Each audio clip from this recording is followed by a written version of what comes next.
चलिए क्लास को हम लोग शुरू करते हैं, है ना। आज हम लोगों का लास्ट पार्ट रहेगा किस चैप्टर का, तो अम्ल क्षारक एवं लवण। अम्ल क्षारक एवं लवण का जो है ये लास्ट पार्ट है। आज हमारा क्लास ये है दूसरा चैप्टर का लास्ट हो जाएगा, है ना। तो इसके पहले हम लोगों ने अच्छे से समझ लिया था, पीएच का महत्व समझे थे, अनेक पदार्थों का पीएच देखे थे, जैसे हमारे पाचन में पीएच कैसे सहायता प्रदान करता है। इसके अलावा बगीचे की मिट्टी का पीएच कैसे सहायता करता है किसी भी चीज़ का उत्पादन करने के लिए, फसलों के लिए क्या कौन सा पीएच मान सही रहेगा, कौन सा सही नहीं रहेगा, इन सब के लिए देखा था। साथ ही साथ अपने आप की खुद की आत्मरक्षा के लिए हम लोग देखे थे कि पीएच के मान कैसे हेल्पफुल होता है। अम्ल क्या होता है, क्षार क्या होता है, धातुओं के साथ अधातुओं के साथ कैसे रिएक्शन करता है, धातु कार्बोनेट के साथ धातु हाइड्रोजन कार्बोनेट। तो ये तरह तरह की बातें हम लोगों ने समझे थे, है ना। तो आज का हमारा टॉपिक क्या है, तो आज का टॉपिक हमारा है कि साधारण लवण जो होता है, यानी कि नमक जो होता है, साधारण लवण से हम लोग कैसे रसायन को प्राप्त करते हैं उसको समझते हैं, है ना। तो जो साधारण नमक होता है उसको किस प्रकार से कच्चे माल के रूप में हम लोग क्या करते हैं, उपयोग करते हैं, और उसकी सहायता से क्या करते हैं, तो विभिन्न विभिन्न प्रकार के रसायनों का क्या करते हैं, निर्माण करते हैं। तो वही टॉपिक हमारा है साधारण नमक से रसायन, यानी कि साधारण नमक जो हम लोग में नमक खाते हैं, उस नमक से क्या करते हैं, रसायनों का उपयोग करते हैं, रसायनों को बनाने में क्या करता है, हेल्पफुल होता है। तो इसी को समझेंगे। तो साधारण नमक से रसायन, और ये साधारण नमक जो होता है उसको किस प्रकार से, तो कच्चे माल के रूप में, किस प्रकार से, तो साधारण नमक को हम लोग कच्चे माल के रूप में क्या करते हैं, उपयोग करते हैं। तो इसी से देखते हैं, सबसे पहले हमारा आ जाता है सोडियम हाइड्रोक्साइड। फर्स्ट हमारा क्या जाता है, तो सोडियम हाइड्रोक्साइड। देखो सोडियम हाइड्रोक्साइड पीछे भी हम बताए थे, है ना। सोडियम हाइड्रोक्साइड यानी कि इसी को क्या कहते हैं, NaOH, सोडियम हाइड्रोक्साइड, ठीक है।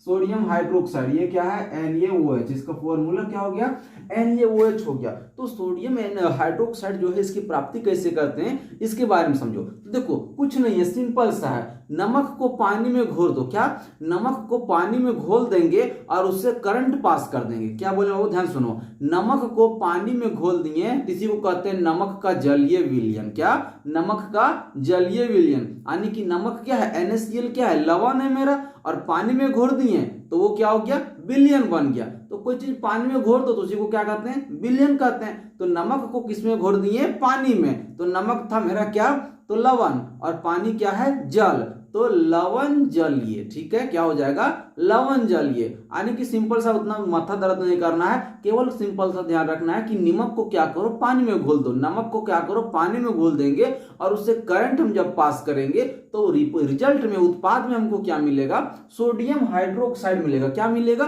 सोडियम हाइड्रोक्साइड मिलेगा। साथ ही साथ क्लोरीन गैस जो होता है वो मुक्त होगा, और हाइड्रोजन गैस क्या होगा, मुक्त होगा। तो हम क्या बोले, सोडियम हाइड्रोक्साइड NaCl, ये हमारा लवण हो गया, इसमें क्या मिला दिए, जल बना दिए, तो लवण का जलीय विलयन हो गया। इससे क्या करेंगे, करंट जब पास करेंगे बाबू, इससे क्या करते हैं, करंट जब पास करते हैं, तो हम लिख सकते हैं, इससे जब हम लोग क्या करते हैं, करंट पास करते हैं, तो यहां से हमारा क्या, तो NaOH सोडियम हाइड्रोक्साइड बन गया। इसके अलावा Cl2 क्लोरीन गैस हमारा बन गया, Cl2 क्लोरीन गैस बन गया, और इसके अलावा क्या बन गया, तो हाइड्रोजन गैस भी। तो ये दोनों गैस क्या होता है, मुक्त होता है, और NaOH क्या बनता है। देखो इस प्रोसेस को क्या कहते हैं, क्षार कौल अभिक्रिया। क्या कहते हैं, क्षार कौल अभिक्रिया का क्या कहते हैं बाबू, क्षार कौल अभिक्रिया, या इसी को हम क्लोर क्षार अभिक्रिया भी कह सकते हैं, ठीक है। क्या, तो क्लोर क्षार अभिक्रिया कहते हैं। यही प्रोसेस जो होता है इसको हम लोग क्लोर क्षार अभिक्रिया कहते हैं। क्यों कहते हैं, क्योंकि यहां से हमारा जो है वो क्षार का उत्पादन हो रहा है। किसका उत्पादन हो रहा है, क्षार का उत्पादन हो रहा है, और क्षार के रूप में NaOH हो गया, और क्लोरीन गैस हो गया, ठीक है। तो हमने क्या किया, नमक को पानी में घोल दिए, करंट पास किए, तो हमारा क्या उत्पाद में बन गया, सोडियम हाइड्रोक्साइड, साथ ही साथ क्लोरीन गैस और हाइड्रोजन गैस क्या हुआ, मुक्त हुआ। अब देखो ये NaOH जो है ना, NaOH जो है इसका उपयोग क्या कहाँ करते हैं बाबू, इसका उपयोग कहाँ करते हैं, तो हमारा देखना गाड़ी में रिम जो होता है, बेरिंग होता है, उसमें ग्रीस लगाते हैं, या कोई भी सामान जो होता है तो उसमें जंग नहीं लग जाए इसलिए क्या लगाते हैं, उसमें ग्रीस लगाते हैं। तो वो वाले ग्रीस को साफ करने के लिए, तो धातु से ग्रीस को साफ करने के लिए क्या तो धातु से ग्रीस को साफ करने के लिए क्या करते हैं हम लोग, इसका उपयोग करते हैं। साथ ही साथ कागज बनाने में इसका उपयोग करते हैं, और क्या, तो फाइबर बनाने में भी इसका उपयोग हम लोग करते हैं। इसके अलावा और क्या करते हैं, तो साबुन सरफ में भी क्या करते हैं हम लोग, इसका उपयोग करते हैं। ठीक है, साबुन सरफ, सरफ को अपमार्जक कहते हैं, सर्फ को क्या कहते हैं, अपमार्जक कहते हैं। तो ये इसका उपयोग है। ठीक है, अगर हम क्लोरीन गैस की बात करें, क्लोरीन गैस का क्या उपयोग है, तो इसका हम लोग स्विमिंग पूल में, स्विमिंग पूल देखना शहर वाला क्या करता है, वो सब तो तालाब पोखर आरा तो मिलेगा नहीं,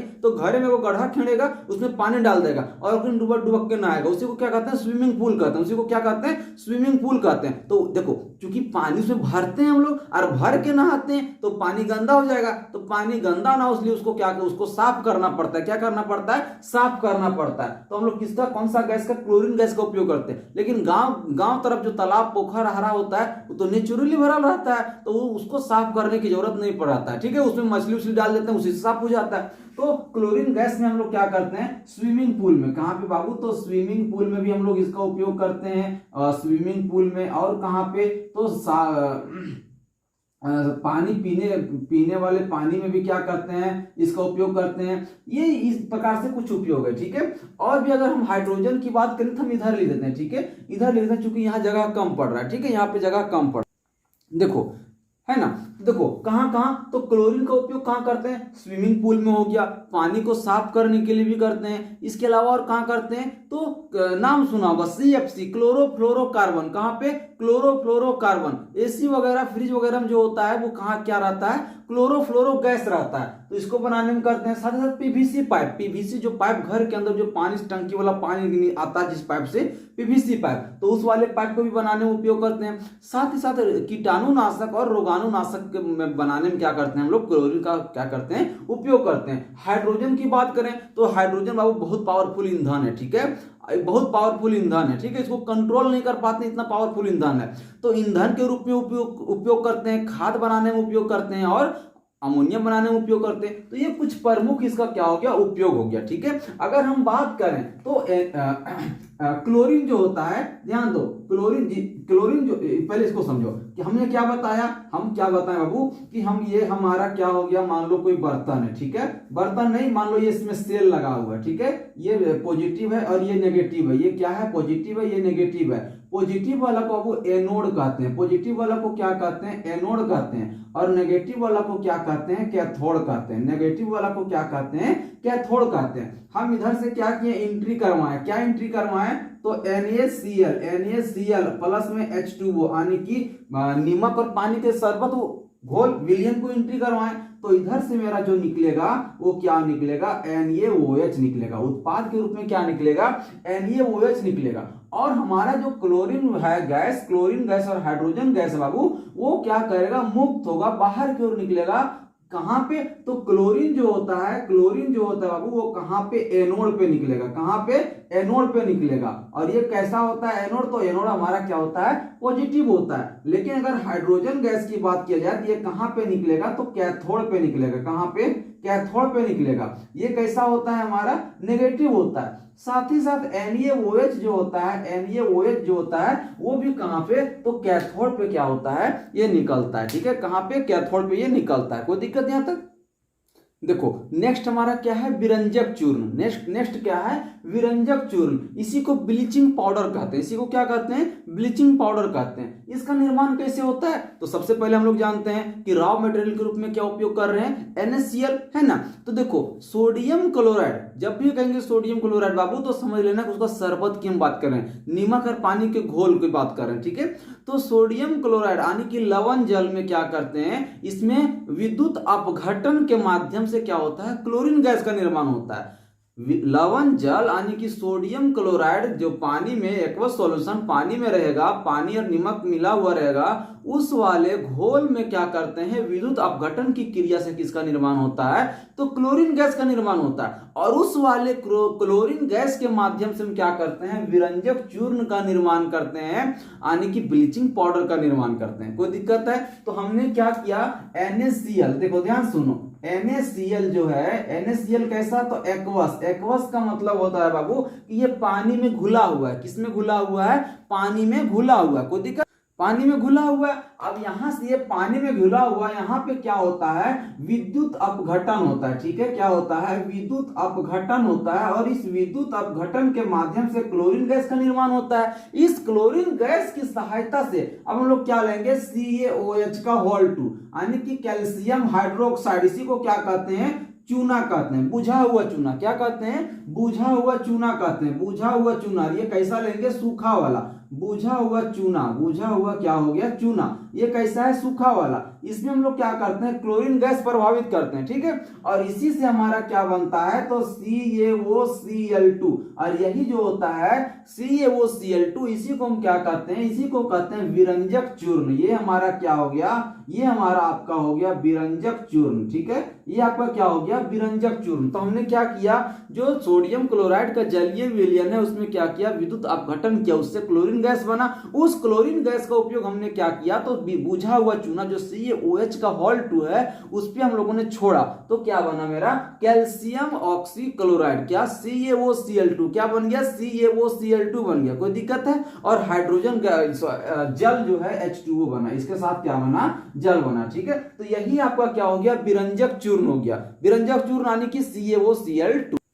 अब इसका उपयोग देख लो, इसका उपयोग क्या क्या है, तो इसका उपयोग बाबू क्या क्या है, इसका उपयोग हम लोग कहाँ कहाँ करते हैं, तो कपड़े के उद्योग में करते हैं, वस्त्र उद्योग में इसका उपयोग करते हैं, और कहाँ पे करते हैं, तो कागज के उद्योग में करते हैं, कागज के उद्योग में इसका उपयोग करते हैं, और कहाँ करते हैं, तो पानी को साफ करने के लिए, पानी को साफ करने के लिए भी इसका उपयोग करते हैं। और इसका उपयोग कहाँ करते हैं, तो इसका उपयोग रसायन उद्योग में करते हैं। कहाँ पे, रसायन उद्योग में करते हैं। रसायन उद्योग में भी क्या करते हैं, इसका उपयोग करते हैं। किस रूप में, तो उपचायक के रूप में। किस रूप में बाबू, तो रसायन उद्योग में हम लोग इसका उपयोग करते हैं। किस रूप में, तो वहां पे उपचायक के रूप में। किस रूप में, उपचायक के रूप में। रासायनिक उद्योग में उपचायक के रूप में इसका क्या करते हैं, उपयोग करते हैं। तो देखो अभी तक हमने क्या देखा, विरंजक चूर्ण का निर्माण कैसे होता है, तो हमने देखा कि सोडियम क्लोराइड के जलीय विलयन यानी कि लवण जल में क्या किया हम लोगों ने, विद्युत अपघटन करवाए, वहां से क्लोरीन गैस बना। उस क्लोरीन गैस को छोड़े, किसके ऊपर छोड़ दिए, तो बुझा हुआ चूना यानी कि CaOCl2 पे छोड़ दिए। तो उससे क्या हुआ मेरा, मिस्टेक हो गया बाबू। देखो फिर से हमने क्या किया, नीमक पानी के शरबत लिया यानी कि घोल लिया, वहां पे जल विद्युत अपघटन करवाया, वहां से क्या बन गया मेरा, क्लोरीन गैस बन गया। इस वाले क्लोरीन गैस को छोड़े, किसके ऊपर छोड़े, तो बुझा हुआ चूना CaOCH2 CaOCl2 पे छोड़े, जो कि सूखा हुआ है। ठीक है, CaOCl2 कैसा है, सूखा हुआ है, उस पर क्या छोड़े, कार्बन क्लोरीन गैस छोड़े, उससे क्या बना मेरा, CaOCl2 विरंजक चूर्ण यानी कि ब्लीचिंग पाउडर बना और जल बना। ठीक है, इस विरंजक चूर्ण का उपयोग हम लोग कहाँ करते हैं, कागज उद्योग में करते हैं, कपड़ा उद्योग में करते हैं, रसायन उद्योग में करते हैं उपचायक के रूप में, और पानी, गंदा पानी जो रहता है उसको साफ करने में भी करते हैं। देखना बरसात के दिन जब आएगा ना, तो जो कुआं वगैरह रहता है ना, तो सरकार क्या करता है, कुछ व्हाइट कलर के पाउडर छिटकाता है। व्हाइट कलर के क्या करता है, पाउडर छिटकाता है, या तो कहीं गंदा नाली वगैरह होगा वहां पे देखना व्हाइट कलर का, सफेद कलर का कुछ पाउडर छिड़कते रहता है, वही विरंजक चूर्ण है। वही क्या है, विरंजक चूर्ण है। तो ये इसका क्या है, कुछ उपयोग है। कोई दिक्कत यहां तक। देखो नेक्स्ट हमारा क्या है, बेकिंग सोडा। नेक्स्ट क्या है, बेकिंग सोडा। बेकिंग सोडा का रासायनिक नाम पूछेगा, वो क्वेश्चन आता है कि बेकिंग सोडा का रासायनिक नाम क्या है, तो सोडियम हाइड्रोजन कार्बोनेट। क्या, sodium hydrogen carbonate. Baking soda का रासायनिक नाम अगर पूछे, रासायनिक नाम, ठीक है, रासायनिक नाम अगर पूछे तो इसका रासायनिक नाम जो होता है, रासायनिक नाम क्या होता है, तो sodium hydrogen carbonate. Sodium hydrogen और क्या हो गया, कार्बोनेट। सोडियम हाइड्रोजन कार्बोनेट किसका नाम है बाबू, तो बेकिंग सोडा का NaHCO3। देखो Na से सोडियम हो गया, H से हाइड्रोजन हो गया, कार्बोनेट का CO3। तो बेकिंग सोडा का अगर रासायनिक नाम बोला तो क्या होगा, सोडियम हाइड्रोजन कार्बोनेट NaHCO3। अब देखो बेकिंग सोडा का मूल पदार्थ क्या होगा, तभी हम शुरू में बता दिए हैं कि साधारण नमक जो है वो रसायन के रूप में उपयोग कर रहे हैं, और यहाँ पे कच्चा पदार्थ जो होता है NaCl है, यानी कि कि सोडियम क्लोराइड है, तो मूल पदार्थ इसका क्या हो जाएगा, मूल पदार्थ इसका क्या हो जाएगा, किसका, तो बेकिंग सोडा का मूल पदार्थ क्या है बाबू, तो NaCl है। क्या है, NaCl है। बनता कैसे समझो, तो मूल पदार्थ हमारा NaCl है, इसमें क्या मिला दिए, पानी मिला दिए, इसमें और क्या मिला है, कार्बन डाइऑक्साइड गैस मिला है, इसमें और क्या मिला है, अमोनिया मिला दिए। ठीक है, तो यहां से मेरा क्या बन गया, ammonium chloride, NH4Cl ammonium chloride बन गया। इसके साथ साथ मेरा क्या बनता है, NaHCO3 सोडियम हाइड्रोजन कार्बोनेट, और इसी को क्या कहते हैं, बेकिंग सोडा कहते हैं। इसी को क्या कहते हैं, बेकिंग सोडा। लेकिन बेकिंग पाउडर फिर बनाना पड़ता है। हम लोग क्या करते हैं, खबर सोडा जो होता है, खाने वाला सोडा जो होता है, उसको बेकिंग पाउडर, तो उसको बनाने के लिए देखो NaHCO3 ये हमारा क्या हो गया, बेकिंग सोडा हो गया। इसमें टारटारिक एसिड, कौन सा एसिड बाबू, तो टारटारिक एसिड, पीछे हम बताए थे टारटारिक एसिड क्या होता है। ठीक है, तो इसमें टारटारिक अम्ल मिलाते हैं, तो ये क्या मेरा बन जाता है, तो बेकिंग पाउडर बन जाता है। क्या बन जाता है, बेकिंग पाउडर। और इसका उपयोग हम लोग करते हैं। इसका उपयोग कहां पे करते हैं, तो उपयोग की अगर हम बात करें बाबू, ध्यान सुनो, उपयोग की बात करें तो खाना को क्या करने के लिए, खाना को स्वादिष्ट बनाने के लिए, स्वादिष्ट बनाने के लिए, और खाना को कैसा, खस्ता बनाने के लिए, यानी कि मुलायम मुलायम। ठीक है, कठोर नहीं हो, खाएंगे तो भर भर टूटे, तुरंत टूटे। ठीक है, जैसे निमकी हो गया, ये सब हो गया। ठीक है, खस्ता बनाने के लिए और खाना को जल्दी बनाने के लिए, खाना को जल्दी बनाने के लिए। ठीक है, किसका उपयोग करते हैं, तो बेकिंग सोडा का उपयोग करते हैं। ठीक है, बेकिंग सोडा का। देखो यहाँ पे क्या मेरा बन रहा है, CO2। क्या बन रहा है, CO2। यही CO2 जो है, यही CO2 है, इसके कारण से खाना जो होता है, खाना जो होता है वो क्या हो जाता है, खस्ता होता है, और क्या होता है, फूलता है। क्या होता है, फूलता है। ठीक है, तो देखना जब कभी पकवान बनता है या निमकी कुछ बनता है घर में या होटल में, तो वहां पे देखना कुछ व्हाइट कलर का पाउडर मिलाता है, वो बेकिंग पाउडर होता है। उसको मिलाने से क्या होता है, तो देखो नीचे की रिएक्शन लिखते हैं। ठीक है, उसको मिलाने से क्या होता है, तो नीचे की रिएक्शन लिखते हैं, उससे समझो। ठीक है, देखो क्या है, हम क्या करते हैं, अगर जो मेरा ये है NaHCO3 baking soda sodium hydrogen carbonate, अगर इसकी बात करें, देखो इसको गर्म करते हैं या जल में मिलाते हैं। देखो जब हम लोग कोई चीज खाना वाना पकाते हैं तो तेल में, गर्म तेल में डालते हैं, तो देखो वहां गर्म हो रहा है कि नहीं, गर्म हो रहा है। या तो जब उसको गूंथते हैं, सानते हैं, तो पानी डालते हैं कि नहीं, तो वहां पानी मिल रहा है। तो या तो उसको गर्म करें या तो जल में मिलावें, तो उससे क्या होता है, तो समझो। देखो ये हमारा क्या हो गया, NaHCO3 sodium hydrogen carbonate plus H plus, क्या हो गया, अम्ल।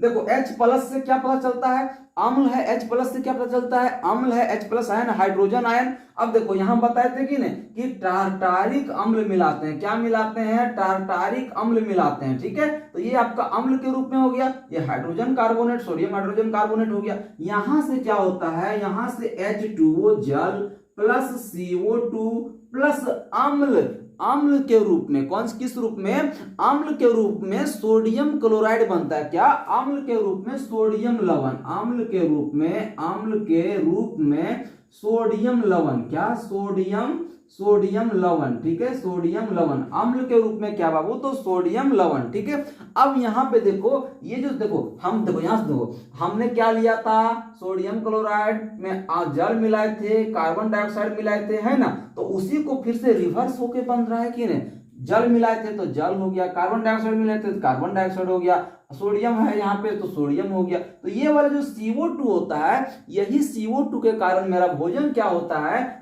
फूलता है, या तो स्पंज होता है, या तो क्या होता है, स्पंजी होता है। देखना पाव रोटी जो होता है, स्पंजी का मतलब पाव रोटी जो होता है, उसको दबाएगा तो दब जाएगा, फिर छोड़ेगा तो उठ जाएगा, दबाएगा तो दब जाएगा, छोड़ेगा तो उठ जाएगा। कैसे होता है, इसी को स्पंज कहते हैं। ये कैसे होता है, यही बेकिंग पाउडर के कारण होता है, यही बेकिंग पाउडर के कारण होता है। कोई दिक्कत है, साथ ही साथ इसका उपयोग हम लोग कहाँ करते हैं, इसका उपयोग एंटासिड के रूप में करते हैं। किस रूप में, तो एंटासिड के रूप में। बाबू याद होगा, हम आप लोग को पढ़ाए थे आत्मरक्षा के लिए, जब कभी मधुमक्खी काट लेता है या चींटी डंक मार लेता है, तो हमारे शरीर में कौन सा अम्ल आ जाता है, मेथनोइक अम्ल आ जाता है। कौन सा अम्ल आ जाता है, मेथनोइक अम्ल आ जाता है। और उस मेथनोइक अम्ल के कारण से हमको दर्द होता है या जलन होता है। ठीक है, तो उससे राहत पाने के लिए, उससे बचने के लिए हम लोग क्या मिला देते हैं, बेकिंग पाउडर को, है ना, बेकिंग सोडा बेकिंग पाउडर को उस स्थान पे मिला देते हैं। तो ये क्षार होता है और मेथनोइक अम्ल है, तो दोनों मिलकर क्या होता है, एक दूसरे के प्रभाव को खत्म कर देता है और हमको क्या मिलता है, राहत मिलता है। उसी को कहते हैं एंटासिड। ठीक है। तो बेकिंग पाउडर को एंटासिड के रूप में उपयोग करते हैं। इसका उपयोग हम लोग अग्निशमक के रूप में करते हैं। कहीं आग लग जाता है बाबू तो उसको बुझाने के लिए, देखना ललका सिलेंडर में जो रहता है वो यही होता है, तो इसका उपयोग हम लोग अग्निशमक के रूप में भी करते हैं। नेक्स्ट देखते हैं, ठीक है। विरंजक चूर्ण हो गया, बेकिंग सोडा हो गया, सोडियम हाइड्रोक्साइड हो गया। नेक्स्ट अब समझो, ठीक है। देखो नेक्स्ट हमारा क्या है, तो धावन सोडा। क्या धावन सोडा? धावन सोडा को ही क्या कहते हैं, धोने वाला सोडा, ठीक है।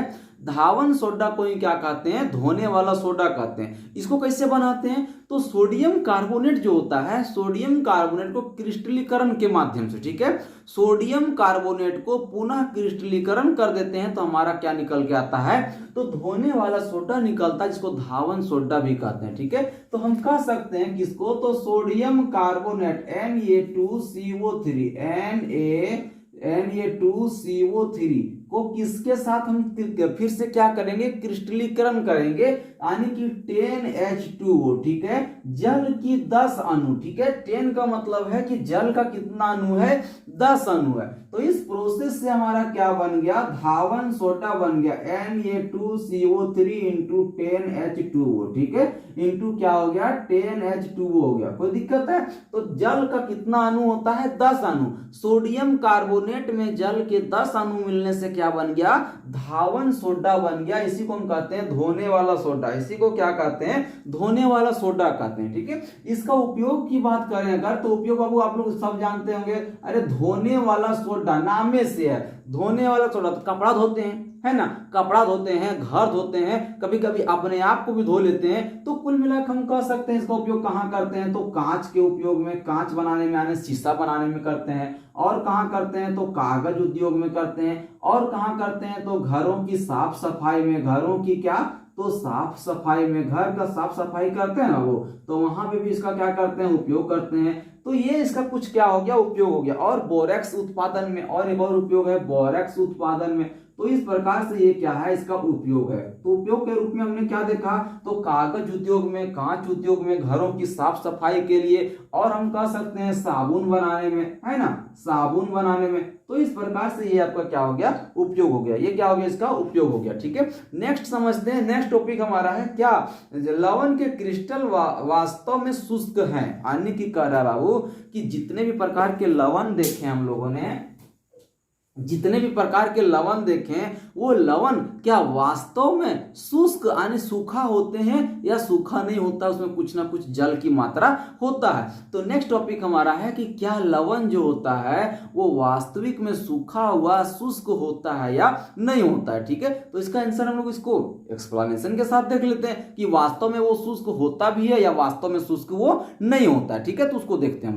देखो नेक्स्ट टॉपिक, तो देखो हम लोग इसका जो है पहले देख लेते हैं एक्सप्लेनेशन, फिर हम लोग आंसर देंगे कि जो लवण होता है, जो लवण होता है वो वास्तविक में शुष्क होता भी है या नहीं होता है, ठीक है। वास्तविक में शुष्क होता भी है या नहीं होता है। इसके पहले एक डिफिनेशन को देख लेते हैं। क्या, क्रिस्टलन का जल। क्या है, क्रिस्टलन का जल। क्रिस्टलन का जल, ये क्रिस्टलन का जल क्या है, तो समझो कोई भी लवण हो, कोई भी लवण हो, तो उस लवण के एक इकाई में, कोई भी लवण हो, उस लवण के एक इकाई में जितनी जल की मात्रा होती है, उस निश्चित जल की मात्रा को ही क्या कहते हैं, क्रिस्टलन का जल कहते हैं। फिर समझो, कोई भी लवण हो, क्या, कोई भी लवण हो, तो एक इकाई लवण में, एक इकाई लवण में जल की जितनी मात्रा होगी, जल की जितनी मात्रा होगी, उसी को हम क्या कहते हैं, क्रिस्टलन का जल कहते हैं। क्या कहते हैं, क्रिस्टलन का जल कहते हैं। जैसे समझो यहाँ क्या लिखे हैं, लवण के एक सूत्र इकाई में, एक सूत्र इकाई का मतलब है लवण का एक इकाई, ठीक है, वह कंपाउंड जो होगा वह यौगिक होगा, उसका एक इकाई में जल के निश्चित अणुओं की संख्या, यानी कि लवण के एक इकाई में जल की निश्चित कुछ ना कुछ जल होगा, उसकी संख्या को ही क्या कहते हैं, क्रिस्टलन का जल कहते हैं। जैसे अगर हम बात करें किसका, CaS, दूसरा मार्कर से लिखते हैं, है ना। जैसे हम बात करते हैं देखो जैसे हम बात करते हैं CuSO4, CuSO4, ये देखो ये क्या है, हमारा लवण है। ये क्या है, हमारा लवण है। तो ये लवण है, तो लवण का एक इकाई है। लवण का कितना है, एक इकाई है। अगर एक यहाँ देखो कुछ मल्टीप्लाई है नहीं, एक है। अगर एक बात करें दो तो दो हो जाएगा। अगर बात करें यहाँ पे तीन तो तीन हो जाएगा। तो ये लवण की कितनी इकाई है, एक इकाई है। तो इसमें जितनी जल की मात्रा रहेगा, उस जल की निश्चित मात्रा को ही क्या कहते हैं, क्रिस्टलन का जल कहते हैं। जैसे यहाँ पे ये लवण की एक इकाई हो गया, इसी को कहते हैं एक सूत्र इकाई। इसी को क्या कहते हैं, एक सूत्र इकाई, या तो समझो कोई चीज एक है, जिसे कहते हैं एक पैकेट बिस्कुट, है ना। एक किलो एक पैकेट बिस्कुट हो गया, एगो मार्कर हो गया, एगो आदमी हो गया। उसी प्रकार से एगो लवण है, ठीक है, एगो लवण है। तो एगो लवण में जल जितना रहेगा उसी को क्या कहते हैं, उसी जल की निश्चित संख्या को क्या कहते हैं, क्रिस्टलन का जल कहते हैं। तो लवण का एक इकाई हो गया, इसमें जल कितना है, तो इसमें जल जो है वो 5 अणु है। कितना, तो जल का 5 अणु है, ठीक है, जल का 5 अणु है। तो इस कॉपर सल्फेट का क्रिस्टलन का जल कितना है, 5। क्रिस्टलन का जल कितना है, 5, ठीक है। उसी प्रकार से अभी हम लोगों ने देखा Na2CO3 into 10H2O, अभी पीछे पढ़े थे। तो देखो Na2CO3 सोडियम कार्बोनेट क्या हो गया, एक लवण हो गया। लवण का एक कंपाउंड हो गया, एक इकाई है, ठीक है, लवण का एक इकाई है। तो एक इकाई में जल का कितना संख्या है, 10 अणु है। कितना अणु है, 10 अणु है। तो 10 क्या हो गया, क्रिस्टलन का जल। 10 क्या हो गया, क्रिस्टलन का जल। यहाँ पे क्रिस्टलन का जल कितना हो गया, 5 हो गया। यहाँ पे कितना हो गया, 10 हो गया।